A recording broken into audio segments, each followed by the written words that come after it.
huwallahu alladzi la. Baik, saya akan masuk teman-teman sekalian ke bahasan kita. Semoga Allah ikhlaskan niat kita, yaitu pasal ke-12, doa pergi atau berjalan ke masjid. Saya langsung bacakan dulu. Doanya yang diajarkan Nabi SAW adalah Allahumma ja'al fi qalbi nura, wa fi lisani nura, wa fi sam'i nura, wa fi basari nura, wa min fawqi nura, wa min tahti nura, wa an yamini nura, wa an shimali nura, wa min amami nura, wa min khalfi nura, waj'al fi nafsi nura, wa azzim li nura, wa azzim li nura, waj'al li nura, waj'alni nura. Allahumma a'tini nura, waj'al fi asabi nura, wa fi lahmi nura, wa fi dami nura, wa fi sya'ri nura, wa fi bashari nura. Teman-teman, sebelum saya baca terjemahan, memang doa ini agak panjang, diriwayatkan oleh Bukhari di nomor 6316 dan Muslim menyebutkan di nomor 763. Namun doa ini insya Allah kalau sudah biasa diamalkan, terutama bagi teman-teman yang rutin ke masjid, mungkin di awal Anda masih melihat tulisan, baik Anda foto misalnya lembaran kertas ini lalu Anda simpan di handphone, setiap ke masjid Anda baca, atau misalnya Anda punya buku ini lalu Anda bawa di kantong, Anda bisa baca. Lama-lama insya Allah Anda akan menghafalnya secara otomatis, ya. Apalagi setelah Anda memahami nanti maknanya. Kita akan mulai coba terjemahkan teman-teman sekalian dan sekaligus coba kita masuk ke makna, ya. Potongan pertama, Allahumma ja'al fi qalbi nura. Ya Allah, jadikanlah di dalam hatiku cahaya. Kalau Anda mau mudah hafal, Anda tahu terjemahannya supaya mudah. Permintaan pertama, minta agar hati yang merupakan mahkota daripada tubuh kita ini diberikan cahaya. Wa fi lisani nura. Permintaan yang kedua adalah minta agar lisan kita diberikan cahaya. Nanti akan kita jelaskan makna cahaya di sini apa, ya. Tapi jelas kita minta agar setelah hati bercahaya, lisan kita bercahaya. Sehingga yang ada terucapkan hanya kebaikan. Yang ketiga, wa fi sam'i nura. Dan pendengaranku juga cahaya. Wa fi basari nura. Dan di penglihatanku cahaya. Wa min fawqi nura. Dan dari sisi atasku cahaya. Wa min tahti nura. Dan dari bawahku cahaya. Wa an yamini nura. Dan dari sebelah kananku cahaya. Wa an shimali nura. Dan sebelah kiriku cahaya.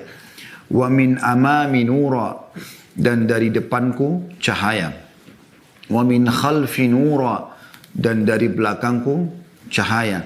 Waj'al fi nafsi nura. Dan jadikanlah pada diriku cahaya. Wa azzim li nura. Ya Allah, berikanlah cahaya itu atau agungkanlah cahaya itu padaku. Wa azzim li nura. Dan perbanyaklah cahaya itu untukku. Waj'al li nura. Jadikanlah cahaya untukku. Waj'alni nura. Dan jadikan aku sebagai cahaya.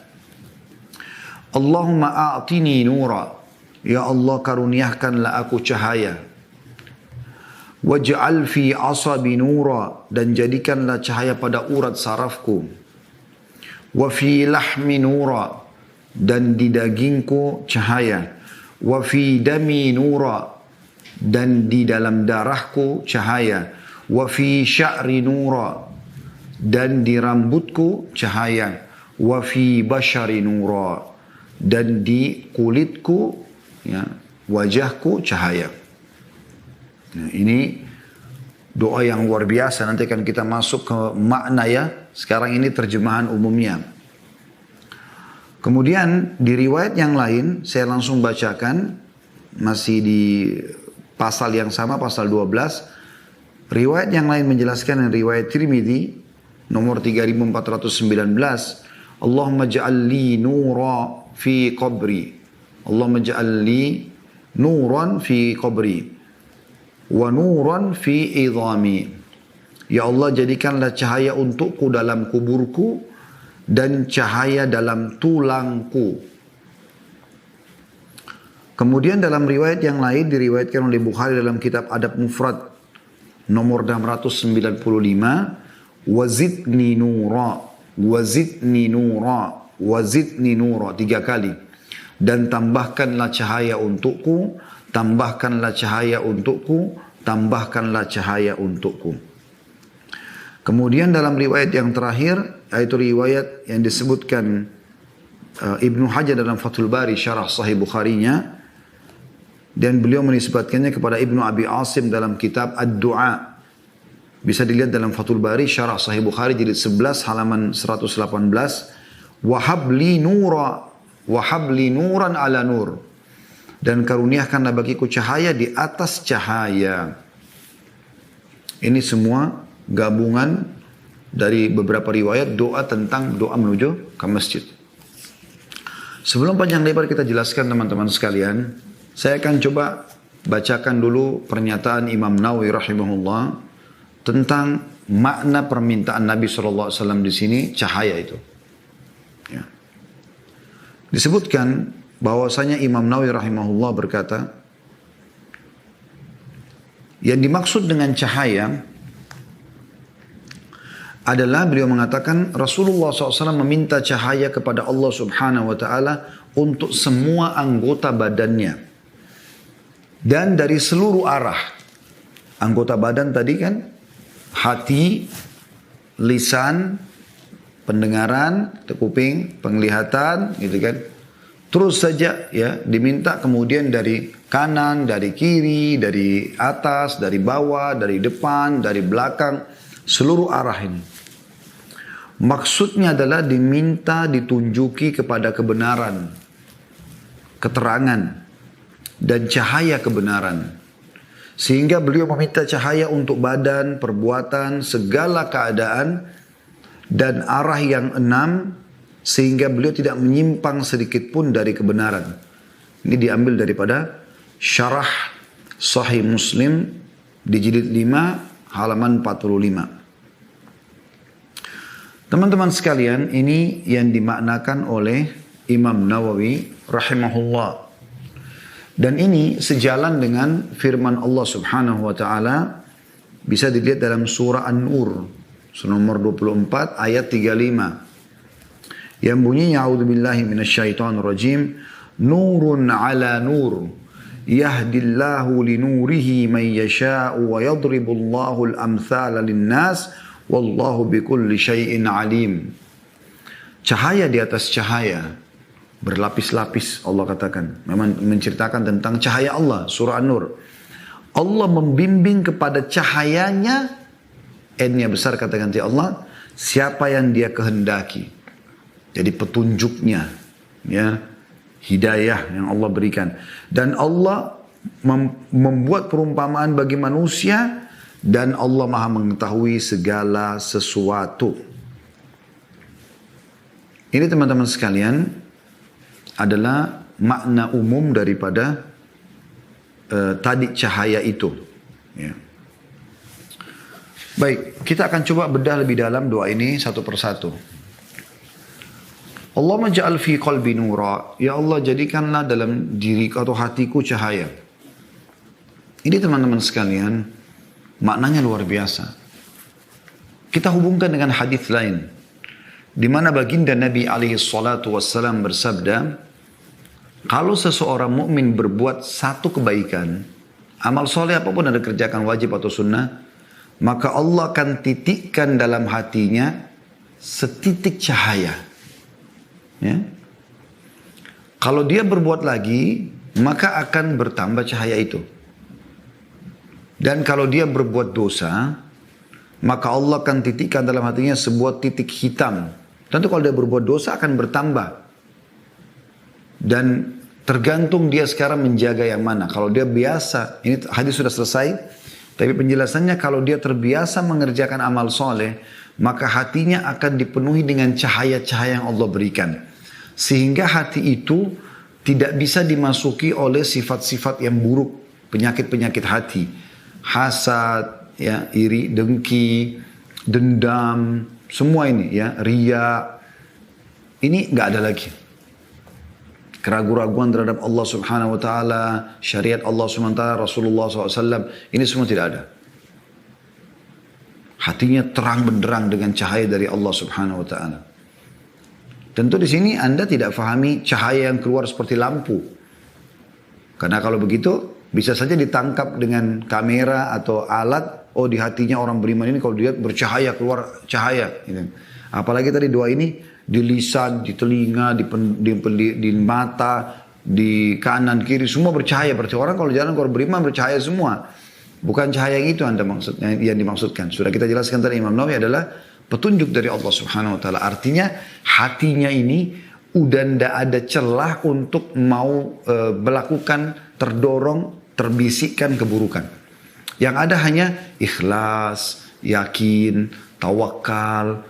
Makin kuat cahaya yang Allah berikan itu, ya, petunjuknya, maka makin bersih hati tersebut. Dan Nabi SAW juga mengatakan dalam sebuah hadis yang lain, sesungguhnya dalam satu tubuh ada gumpalan darah yang kalau dia baik maka akan baik semua, kalau buruk maka akan buruk semua. Yaitu adalah hati, dia mahkotanya. Jadi makanya yang diminta pertama adalah hati diberikan cahaya oleh Allah Subhanahu Wa Taala, sehingga hati ini dapat petunjuk dari Allah, tidak ingin melakukan kecuali kebaikan, tidak ada di dalamnya kecuali kebaikan. Kemudian potongan kedua, fi lisani nura, dan lisanku juga cahaya. Artinya lisan ini tidak akan pernah terucapkan kata apapun darinya kecuali kebaikan, kecuali mengundang ridha Allah Subhanahu Wa Taala. Gak ada lagi celah lidahnya untuk menggunjing, memfitnah, mencaci, gak ada. Berat dia untuk mengucapkan itu. Kalau Allah SWT sudah berikan cahaya di lisan seseorang, maka lisannya tidak akan mengucapkan kecuali kebaikan. Yang ada zikrullah, berdoa, amar ma'ruf nahi mungkar, gitu kan. Semua baik-baik, tutur kata yang santun, ya, digunakan untuk berbakti dan segala macam hal. Ya. Kita temukan orang-orang yang sudah sering membaca doa ini, Allah SWT akan jaga lisannya. Sehebat apapun orang mencaci maki dia, mengajak bertengkar, dia menjaga lisannya. Artinya dia pun kalau mengucapkan yang diperlukan, tapi tidak membalas kebodohan dengan kebodohan. Dan ini teman-teman, lisan memang sesuatu yang harus, anggota tubuh yang paling harus dijaga. Sampai pernah ada sahabat mengatakan, ya Rasulullah, ya, apa yang paling Anda khawatirkan? Maksudnya bisa merusak keislamanku. Nabi SAW keluarkan lidah beliau, kemudian mengatakan, hadza, ini. Pernah juga beliau mengatakan, manusia akan dihisap oleh Allah Subhanahu Wa Taala dengan apa yang diucapkan oleh lisannya. Kalau buruk, kalau baik dia juga akan dapat pahala yang besar. Karena zikrullah dengan lisan itu pahalanya besar. Doa dengan lisan pahalanya besar. Ya kan? Menyeru pada kebaikan, melawan dari kemungkaran, dakwah adalah baik. Nah, kalau orang ucapkan dengan baik, maka itu taufik dari Allah Subhanahu Wa Taala. Kalau dia ucapkan buruk, maka akan berbahaya. Kata Nabi SAW, orang akan dilemparkan ke neraka, orang akan dihisap oleh Allah SWT dengan lisannya. Kata Mu'adz bin Jabal, ya Rasulullah, apakah kami dihisap oleh Allah dengan apa yang lisan kami ucapkan? Kata Nabi SAW, hai Mu'adz, celaka kalau kau tidak faham. Bukankah manusia mayoritasnya dilempar dalam neraka justru kena lisannya? Lisan itu bahaya sekali. Kalau Allah SWT tidak berikan cahaya pada lisan kita, kita akan sibuk, ya, dengan hal-hal yang tidak baik. Caci maki orang, kasar kalau ngomong, fitnah, segala macam caci maki. Anda akan temukan orang-orang yang sudah Allah berikan cahaya pada lisannya, terkontrol. Yang ada ucapkan yang baik. Karena Nabi SAW mengatakan, man kana yu'minu billahi wal yawmil akhir falyaqul khairan aw liyasmut. Siapa yang mengaku beriman pada Allah dan hari akhir, dia hanya mengucapkan kalimat yang benar atau dia diam. Itu hanya bisa dengan ada cahaya dari Allah Subhanahu Wa Taala. Kalau sudah ada cahaya Allah SWT berikan pada lisan, maka yang diucapkan hanya kebaikan. Dan ini yang kita minta. Kemudian yang ketiga, wa fi sam'i nura, dan pendengaranku juga cahaya. Sehingga orang yang telah Allah berikan cahaya pendengarannya tidak akan dengar kecuali kebaikan. Dan subhanallah, Allah punya cara untuk menyelamatkan dia dari cerita-cerita yang tidak benar. Allah buat dia tidak dengar. Pernah nggak terjadi teman-teman sekalian, Anda berbicara atau ada orang berbicara, sudah dengar belum? Enggak, kita nggak dengar. Padahal itu sudah heboh beritanya gitu. Kuasa Allah subhanahu wa ta'ala. Mungkin supaya Anda tidak terlibat dalam gosip itu. Anda tidak terlibat dalam fitnah itu. Anda tidak terlibat dalam permasalahan-permasalahan itu. Yaitu kalau Allah sudah berikan cahaya kuping kita ini merasa nyaman mendengarkan Al-Quran, mendengarkan ceramah. Telinga kita rasanya ya rindu untuk mendengar tilawah-tilawah Al-Quran. Kalau kita dengar hati kita sejuk. Kayak konek ini semua. Yang keempat, kita minta wa fi basari nura. Dan mataku pun cahaya. Sehingga tadi ya petunjuk maknanya tidak akan melihat kecuali kebaikan. Matanya hanya mau suka lihat yang baik. Yang bertafakkur dalam ciptaan Allah. Melihat Al-Quran. Melihat buku. Ya belajar. Lihat yang baik-baik saja. Semua yang haram diturunkan pandangan matanya. Karena dia faham sebagai orang beriman. Kalau Allah sudah berikan cahaya dia. Ya, maka ada hadits Nabi SAW yang berbunyi. Siapa yang menurunkan pandangannya dari haram. Maka Allah akan tanamkan kenikmatan iman dalam hatinya sampai hari kiamat.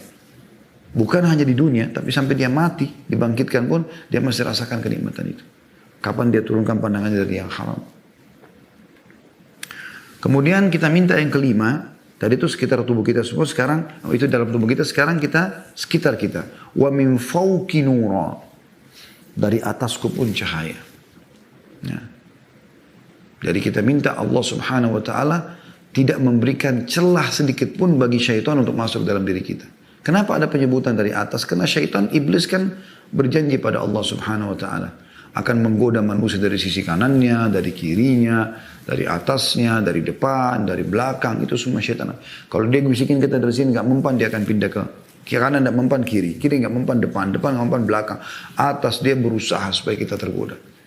Ya, mungkin di sini kita nggak lihat yang haram, tapi pas kita lihat sana kita lihat yang haram. Mungkin di sini kita nggak dengar yang haram, tapi pas di sana kita dengar yang haram. Begitu cara syaitan, dia akan menjerat manusia. Maka kita minta dari seluruh arah kita ini nggak ada celah buat syaitan masuk. Karena itu janji iblis, dia akan menyesatkan manusia dari semua arahnya. Makanya di sini disebutkan satu persatu. Wa min fawqi nura, dari atasku cahaya. Syaitan nggak ada kesempatan untuk masuk karena ditutup dengan petunjuk dari Allah SWT. Ya. Yang keenam, wa min tahti nura, dari bawahku cahaya. Yang ketujuh, wa an yamini nura, ya, dari kananku cahaya. Yang kedelapan, wa an shimali nura, dan dari kiriku cahaya. Yang kesembilan, wa min amami nura, dan dari depanku cahaya. Kemudian yang kesepuluh, wa min khalfi nur, dan dari belakangku cahaya.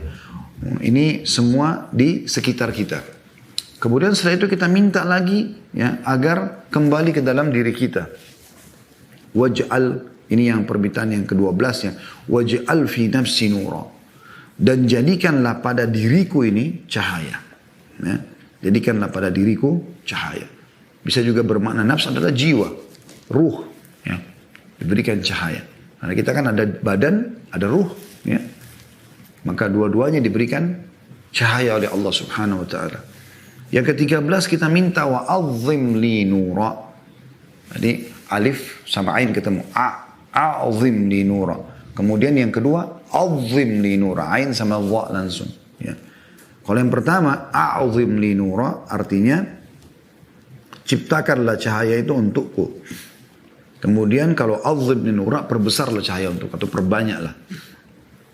Ini permintaan yang mulia sekali. Bagaimana kita minta agar tidak cukup dengan sekali. Teman-teman mungkin bisa memahami dengan contoh yang lain. Kenapa kita teman-teman setiap kali mau makan baca bismillah? Kenapa enggak sekali saja seumur hidup? Kenapa kita enggak sekali saja baca doa keluar rumah, doa masuk rumah, doa mau tidur, doa mau makan, habis makan, pakai baju, buka baju, biologis? Kenapa semua dilakukan setiap kali mau memulainya? Bahkan Abdullah bin Umar radhiyallahu anhu itu membaca basmalah dalam satu gelas air. Itu baca bismillah, lepas. Dia taruh. Tahu bismillah perintah kan? Dilepaskan alhamdulillah. Diminum lagi bismillah, dilepas lagi alhamdulillah. Begitu. Begitu terus. Nah, ini semua sampai kadang-kadang dalam satu gelas bisa 10 sampai 11 kali belum mengucapkan bismillah dan alhamdulillah. Karena ingin mengejar keutamaannya. Kenapa harus terulang? Kenapa kita setiap sholat baca ihdinas siratal mustaqim, berikan kami jalan, berikan kami petunjuk ke jalan yang tunjukkanlah kami ke jalan yang lurus. Bukanlah kita sudah seorang muslim, kita sudah sholat. Karena teman-teman sekalian kita ini manusia butuh. Setiap saat karena syaitan selama kita hidup terus menggoda kita. Dia akan berhenti tidak punya kesempatannya kalau kita sudah meninggal. Makanya ada orang yang Nabi SAW mengatakan, ada orang yang berbuat amalan ahli surga sampai tidak ada jarak antara dia sama surga kecuali 1 jengkal. Lalu terlewatkan, ya, ada takdir, maka dia berbuat amal buruk, ya, kemudian dia masuk ke neraka. Misalnya dia sudah beriman nih selama 70 tahun. Hari pertama 71 tahun murtad dari Islam. Mati, masuk neraka. Dinukil kisah begitu ya. Ada seorang muadzin di negeri Syam, ya di Syria tepatnya. Dia muadzin, dalam zaman dulu belum ada speaker pengeras suara. Jadi orang naik ke menara teriak dengan suara keras. Kebetulan dia setiap azan, dia naik ke menara itu. Satu waktu ada tetangga baru tinggal dekat masjid, Nasrani. Punya anak perempuan, rupanya cantik menurut dia. Digambarkan begitu dalam cerita. Maka perempuan ini keluar dari teras, kemudian melihat ke arah dia. Dia pun tertarik melihatnya. Maka dia nggak jadi azan. Tiba-tiba hatinya terdorong untuk turun ngobrol sama perempuan tersebut. Dan tiba-tiba ngobrol, kalau saya suka kamu gini-gini. Perempuan itu dengan spontan mengatakan, kau orang muslim. Saya orang Nasrani, nggak bisa. Karena sukanya tergiur dengan kecantikan sampai dia mengatakan, kalau gitu saya akan pindah ke agamamu. Ringkas cerita, murtad dia dari Islam. Begitu diceritakan dalam kisahnya. Tapi tidak disebutkan nama orang ini ya. Semoga Allah selamatkan kita tidak mengikuti orang seperti ini. Jadi subhanallah dia murtad. Setelah itu baru habis selesai dia nikah sama perempuan itu dengan cara Nasrani. Atap kamar dia sama istrinya ini di rumah perempuan itu ada yang rusak. Maka dia naik untuk memperbaiki, dia terpleset, jatuh, mati. Mati dalam keadaan kafir setelah sekian tahun jadi muadzin di masjid. Kata Nabi SAW sebaliknya, ada orang yang berbuat amalan ahli neraka. Terus saja amal neraka yang dia lakukan sampai tidak ada jarak antara dia sama neraka kecuali 1 jengkal. Lalu kemudian dia berbuat amal ahli surga. Misalnya dia kafir sekian tahun, dia bermaksiat sekian tahun. Akhir hidupnya subhanallah dia tobat nasuha. Begitu kemudian dia meninggal. Maka kata Nabi SAW dia masuk surga. Itu disebutkan dalam hadis lain riwayat Bukhari. Yang ada orang bertaubat gitu kan. Dia telah membunuh 100 jiwa, kemudian dia bertaubat. Kemudian dia pergi ke satu kota atau negeri yang dia ingin bertaubat. Setelah itu dia meninggal di tengah jalan. Lalu Allah mengutus 2 malaikat. Yang satu malaikat rahmah yang mau membawa kalau dia meninggal dalam keadaan beriman. Kalau yang satu mau membawa dia malaikat penyiksa kalau dia meninggal dalam keadaan bermaksiat. Maka Allah pun mengutus malaikat ketiga menengahi mereka lalu menyuruh mengukur jarak mana yang paling dekat. Kalau dia dekat ke negeri yang dia akan bertobat berarti dia diambil oleh malaikat rahmah. Kalau lebih dekat kepada negeri yang maksiat maka dia akan dihukum diambil oleh malaikat penyiksa. Dan subhanallah Allah dalam riwayat ini dikatakan ya memendekkan jarak negeri yang dia mau pergi 1 jengkal dan ini menjauhkan dia cuma jarak 1 jengkal maka akhirnya dia diambil oleh malaikat rahmah. Setiap membunuh 100 jiwa maksiat sepanjang hidupnya tapi karena dia tobat nasuha di akhir hidupnya berbuat amal surga masuk surga. Begitu luar biasanya teman-teman sekalian. Makanya kita rutin minta. Ya. Ada seseorang masuk Islam di Khaybar, di peperangan Khaybar pada saat Nabi SAW menyerang Khaybar, benteng Yahudi. Seingat saya di tahun 6 Hijriah atau awal tahun 7 Hijriah. Kemudian ada Nabi SAW mengepung sekitar 43 hari benteng pertama dan berhasil menembusnya. Waktu Nabi SAW lagi bagi-bagi harta rampasan perang, ada satu orang Arab Badui datang lalu masuk Islam. Setelah syahadat, Nabi SAW bilang kepada sahabat yang sedang membagi harta rampasan perang, coba kasih ke orang ini juga. Maka orang itu mengatakan, ya Rasulullah, saya masuk Islam bukan untuk harta ini. Saya masuk Islam karena saya dengar sahabat-sahabat anda nih, cerita mereka keluar dari Madinah, berharap dibunuh oleh musuh, masuk surga. Gitu. Saya pun berharap begitu. Saya berharap panah orang Yahudi terlepas, kena di sini, tembus di sini, ditunjuk titiknya. Maka Nabi SAW mengatakan Allah akan kasih kau kalau kau jujur. Maka terjadilah kecamuk perang setelah itu takbir. Lalu orang-orang Yahudi lempar anak panah dari benteng mereka. Yang pertama terbunuh orang yang baru masuk Islam tadi. Belum pernah sujud sekalipun. Baru syahadat. Tadinya kafir. Maka Nabi SAW waktu lihat jenazahnya mengatakan. Ahwa. Apa ini orang tadi yang taubat itu? Kata mereka iya ya Rasulullah. Kata Nabi SAW, Maha Suci Allah yang benar dengan janjinya. Siapa yang ingin melihat penghuni surga yang belum pernah sujud sekalipun, lihatlah orang ini. Lihat orang ini. Jadi, buat amal ahli neraka, tapi akhirnya berbuat amal. Makanya kita teman-teman harus selalu baca, Ihdinas siratal mustaqim. Iman itu bertambah dengan iman dan berkurang dengan kemaksiatan. Makanya di sini kita minta wa a'zim li nura. Wa a'zim li nura. Ya. Ciptakanlah cahaya itu untukku sehingga selalu ada, dan juga perbesarlah cahaya itu, perbanyak. Kemudian permintaan yang selanjutnya, ya, yang ke-14 barangkali kalau tidak salah tadi, waj'al li nura, dan jadikanlah cahaya untukku. Ya. Jadikanlah cahaya untukku. Jadi kita minta ini sama, minta semua agar terus cahaya itu tidak pernah berkurang, bahkan bertambah. Kemudian yang ke-15, waj'alni nura, dan jadikanlah aku sebagai cahaya. Jadi aku sendiri bisa menjadi penyebab orang dapat petunjuk. Dan ini subhanallah memang ciri orang beriman. Kapan orang-orang beriman ini dia menerapkan hukum Allah subhanahu wa ta'ala, Allah akan jadikan dia cahaya yang orang lain bisa dapat manfaat dari dia. Dia sibuk mendakwahi orang, dia sibuk memberikan contoh-contoh yang baik sehingga dia panen pahala dari orang-orang. Ya, itu yang kita minta. Kemudian permintaan yang selanjutnya, waj'al fi asabi nura. Di sini Allah waj'alni nura, jadikanlah aku cahaya. Allahumma a'tini nura, dan berikanlah aku cahaya. Ini permintaan tadi. Ya, saya subhanallah lupa urutannya, 16, 17 ya.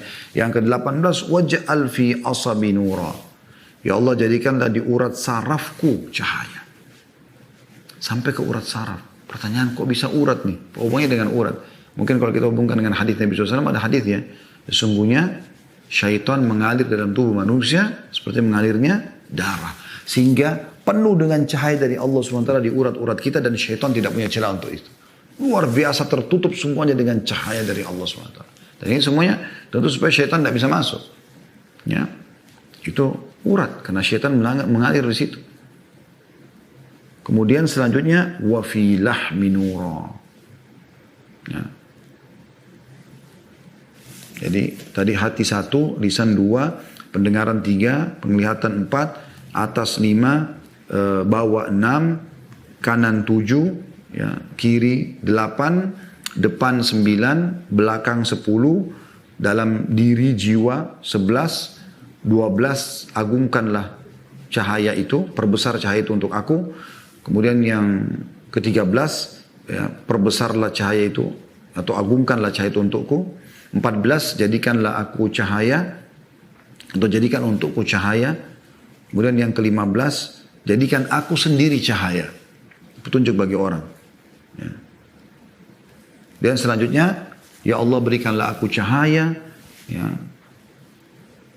Ini mungkin yang ke-16 tadi ya. Kemudian jadikan yang ke-17, jadikanlah di urat sarafku cahaya. Yang ke-18, dan di dagingku cahaya. Ya, mudah-mudahan bisa bermakna ini adalah supaya dagingku selamat dari harta-harta haram. Karena dengan adanya petunjuk Allah SWT di dalam daging kita, mirip dengan hati tadi dan segala macam, insya Allah kita akan selamat dari daging-daging yang haram. Karena kata Nabi SAW, kullu lahmin nabata min suhtin an-naru awla bihi. Semua daging yang tumbuh dari pendapatan haram, maka neraka lebih pantas baginya. Kemudian wa fi dami nura, dan di darahku juga cahaya. Karena kan kita kalau konsumsi sesuatu kan bisa juga menambah darah ya. Sehingga ini semua adalah cahaya. Semuanya dipenuhi dengan cahaya dari Allah SWT. Kemudian wa fi sya'ri nura, dan di rambutku cahaya. Setiap rambut pun kita minta agar ada cahaya Allah Subhanahu wa taala di situ. Jadi kita tidak akan pernah menggunakan rambut untuk kemaksiatan kepada Allah Subhanahu wa taala.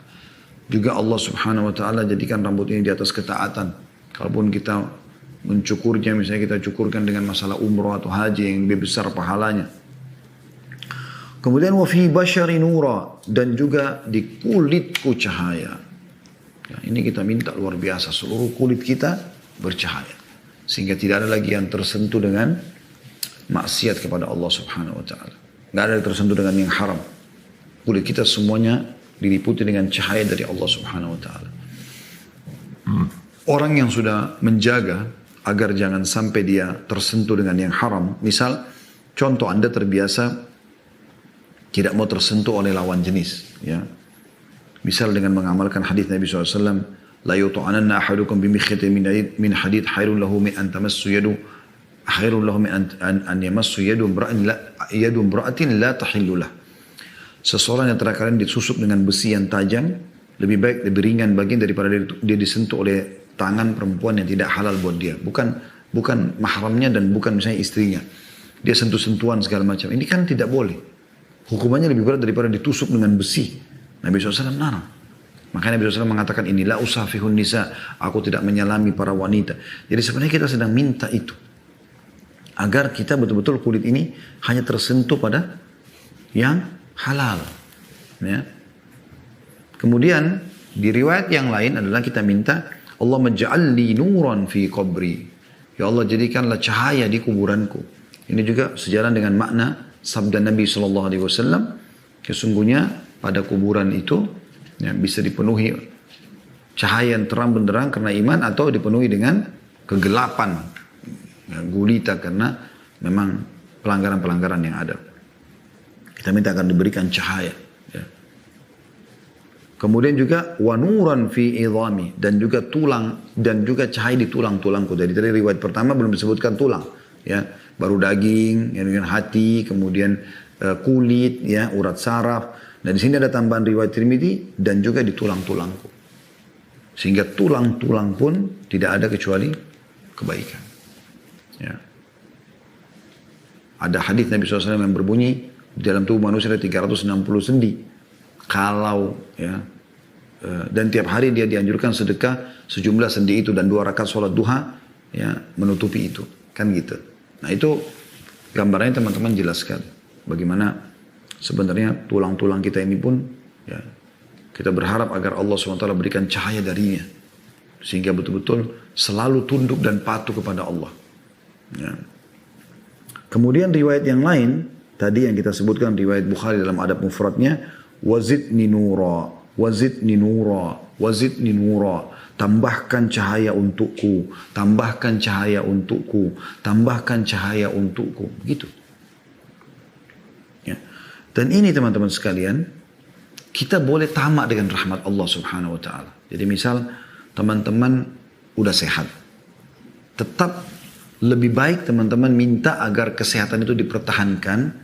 Rabbana atina fid dunya hasanah wa fil akhirati hasanah wa qina adzabannar. Minta terus diberikan yang terbaik di dunia, yang terbaik di akhirat, gitu kan.